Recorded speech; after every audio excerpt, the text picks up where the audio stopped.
Hi friends, dream jobs ഗൈഡിൻ്റെ പുതിയൊരു വീഡിയോയിലേക്ക് ഏവർക്കും സ്വാഗതം. ആദ്യമായി ഈ ചാനൽ കാണുന്നവർ ഇതിൽ വരുന്ന വീഡിയോസ് നിങ്ങൾക്ക് യൂസ്ഫുൾ ആണെങ്കിൽ ചാനലൊന്ന് സബ്സ്ക്രൈബ് ചെയ്യൂ. മലിനീകരണ നിയന്ത്രണ ബോർഡിൽ വന്നിട്ടുള്ള ഒഴിവാണ് ഇന്നത്തെ വീഡിയോയിൽ നോക്കുന്നത്. മലിനീകരണ നിയന്ത്രണ ബോർഡിൽ അപ്രന്റീസ്. കേരള സംസ്ഥാന മലിനീകരണ നിയന്ത്രണ ബോർഡിൻ്റെ കാസർഗോഡ് ജില്ലാ കാര്യാലയത്തിലേക്ക് graduate scientific, post graduate scientific അപ്രന്റീസ്ഷിപ്പിന് അവസരം. 3 ഒഴിവുണ്ട്. ഗ്രാജുവേറ്റ് അപ്രന്റീസ്ഷിപ്പിന് 3 വർഷവും പോസ്റ്റ് ഗ്രാജുവേറ്റ് അപ്രന്റീസ്ഷിപ്പിന് 1 വർഷവുമാണ് പരിശീലനം. ഗ്രാജുവേറ്റ് സയൻറ്റിഫിക് അപ്രന്റീസ്ഷിപ്പ് ഒഴിവ് 2.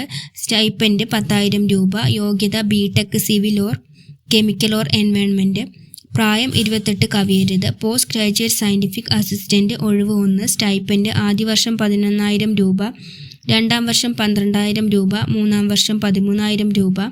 യോഗ്യത 50% മാർക്കോടെയുള്ള MSc chemistry or microbiology or environment science. പ്രായം 19 മുതൽ 32 വയസ്സ് വരെ. തിരഞ്ഞെടുപ്പ് വോക്കിൻ ഇൻ്റർവ്യൂ നടത്തിയാവും. തിരഞ്ഞെടുപ്പ് വോക്കിൻ ഇൻ്റർവ്യൂ ഓഗസ്റ്റ് 21, 2026. ഗ്രാജുവേറ്റ് അപ്രന്റീസ്ഷിപ്പിനുള്ളവർ രാവിലെ 11-നും പോസ്റ്റ് ഗ്രാജുവേറ്റ് അപ്രന്റീസ്ഷിപ്പിനുള്ളവർ ഉച്ചയ്ക്ക് 2 മണിക്കും ബന്ധപ്പെട്ട സർട്ടിഫിക്കറ്റുകൾ, മാർക്ക് ലിസ്റ്റുകൾ എന്നിവയുടെ അസലും സ്വയം സാക്ഷ്യപ്പെടുത്തിയ പകർപ്പുകളും 2 പകർപ്പ് മുൻ പരിചയരേഖകളും ഉണ്ടെങ്കിൽ സഹിതം ബോർഡിൻ്റെ കാസർഗോഡ് ജില്ലാ കാര്യാലയത്തിൽ ഹാജരാകേണ്ടതാണ്. വിശദ വിവരങ്ങൾക്ക് www.kspcb.kerala.gov.in എന്ന വെബ്സൈറ്റ് സന്ദർശിക്കുക. വെബ്സൈറ്റ് ലിങ്ക് ഡിസ്ക്രിപ്ഷനിൽ കൊടുത്തിട്ടുണ്ട്. അപ്പോൾ താല്പര്യമുള്ള യോഗ്യതയുള്ള എല്ലാ കാൻഡിഡേറ്റ്സും എത്രയും പെട്ടെന്ന് തന്നെ അപ്ലൈ ചെയ്യുക. Thank you for watching.